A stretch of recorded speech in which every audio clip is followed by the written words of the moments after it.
గ్రామాలను అభివృద్ధి చేయడమే ఎన్డీఏ కూటమి ప్రభుత్వ ధ్యేయమని కోట శాసనసభ్యురాలు కోళ్ల లలిత కుమారి పేర్కొన్నారు. అంబేద్కర్ విగ్రహానికి నివాళులర్పించిన ఎమ్మెల్యే కోళ్ల లలిత కుమారి సుపరిపాలనలో తొలి అడుగు కార్యక్రమంలో భాగంగా జామా మసీద్ మండలం లక్ష్మీపురం గ్రామంలో ఎమ్మెల్యే కోళ్ల లలిత కుమారి ఇంటింటికి తిరిగి ఏడాది పాలన కాలంలో కూటమి ప్రభుత్వం చేసిన అభివృద్ధి సంక్షేమాన్ని ప్రజలకు, మహిళలకు వివరించి కరపత్రాలను పంపిణీ చేశారు. ఏడాది పాలనపై ప్రజల అభిప్రాయాలను అడిగి తెలుసుకున్నారు. అదేవిధంగా గ్రామంలోని సమస్యలను మహిళలను అడిగి తెలుసుకున్నారు. తొలి అడుగు కార్యక్రమంలో మేమందరూ 175 నియోజకవర్గాలు 55 ఇంట్లో తిరగాలి.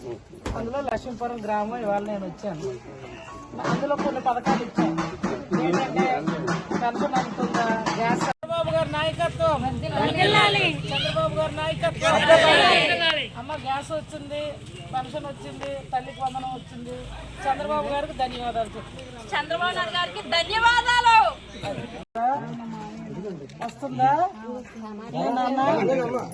3 పథకాలు మీకు వర్తించాయి. ఎంత మీరు చంద్రబాబు గారు ఇస్తున్న పథకాలు 3 ఈ కుటుంబానికి వర్తించాయి. సంతోషమేనా?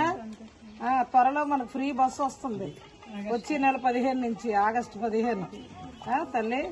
అలాగే ఇంకా భవిష్యత్తులో బోల్డ్ అని పథకాలు ఈ 4 ఏళ్ళలో జరుగుతాయి.